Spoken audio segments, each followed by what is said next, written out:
Donner l'eau potable à la population, c'est une priorité de la Régie des eaux dans ses activités quotidiennes. En commune Rutana de la province Rutana, la Régie des eaux a mis en place une station de pompage Gataré en vue de mettre l'eau potable à la disposition de la population.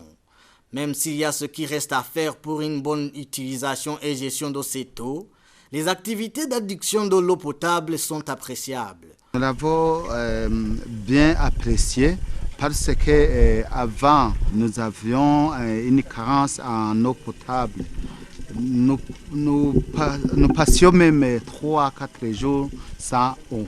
Aujourd'hui, je dirais que le chef-lieu de la province de Rutana ou la ville de Rutana est doté en eau potable sans problème. Seulement, lorsqu'il y a une coupure de l'électricité, nous pouvons remarquer l'absence de cette eau.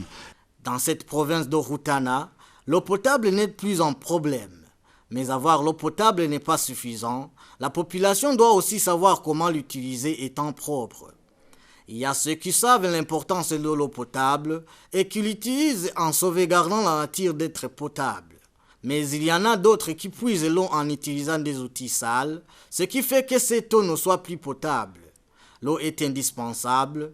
Il est l'outil qu'on ne peut pas se passer pour l'assainissement et la promotion de l'hygiène. Dans la province Rutana, il est évident que la population a besoin d'une éducation à l'hygiène en vue d'une bonne utilisation et gestion de l'eau. Il faut bien l'utiliser dans la cuisson, pour faire la vaisselle et même bien l'utiliser dans les lieux d'aisance. La Régie des eaux, dans ses attributions, produit et distribue l'eau et l'électricité.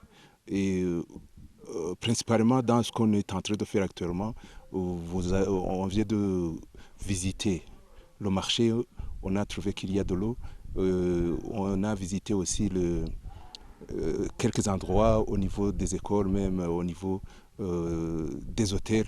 Les gens ne se lamentent pas sur la desserte en eau.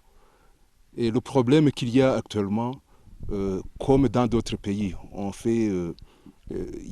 quand on donne de l'eau, on le récupère parce que normalement la consommation à 100%, 60%, ce sont de l'eau qui nécessite l'épuration.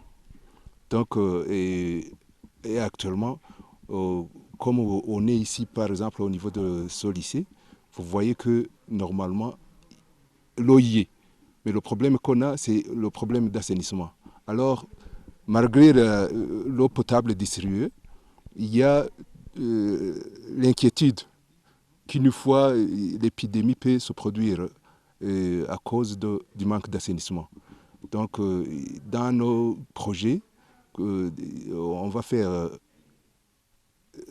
l'assainissement et la promotion de l'hygiène. L'eau, c'est la vie, mais sans une bonne utilisation et gestion de cette eau, elle peut nuire à la vie.